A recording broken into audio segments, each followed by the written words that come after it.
Hi hello नमस्कार सर्वांना. श्री स्वामी समर्थ. आज आपण मस्त असे पौष्टिक ज्वारीच्या पिठाचे धिरडे पाहणार आहोत. त्यासाठी इथे मी गॅसवरती कढई तापत ठेवून त्यामध्ये एक पळी भरू तेल टाकलेलं आहे, अर्धा चमचा जिरे आणि एक छोटा चिरलेला कांदा, एक शिमला मिरची, एक टोमॅटो आणि एक गाजर खिसून घेतलेला आहे. ह्या सर्व भाज्या आपल्याला बारीक कट करून खिसून घ्यायच्या आहेत.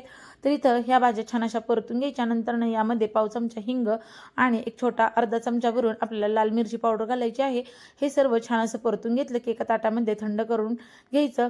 इथं आपल्याला शेवटी कोथिंबीर वापरायची आहे. तर इथं मी एका बाउलमध्ये 1 कप भरून ज्वारीचं पीठ, पाव कप भरून रवा आणि चवीपुरतं मीठ घालून यामध्ये थोडं थोडं पाणी घालून आपल्याला हे बॅटर तयार करायचं आहे. या बॅटरसाठी मला साधारण 2 कप भरून पाणी लागलेलं आहे.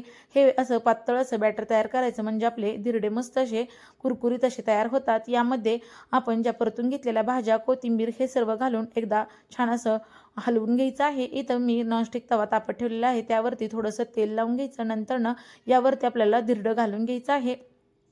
तर अगदी मस्त असं खरपूस आपल्याला हे धिरडं दोन्ही बाजूनी सुद्धा छान असं भाजून घ्यायचं आहे. तर हा तुम्हाला व्हिडिओ पूर्ण पाहायचा असेल तर खाली दिलेल्या लिंकवरती टच करा आणि हा व्हिडिओ पूर्ण पहा.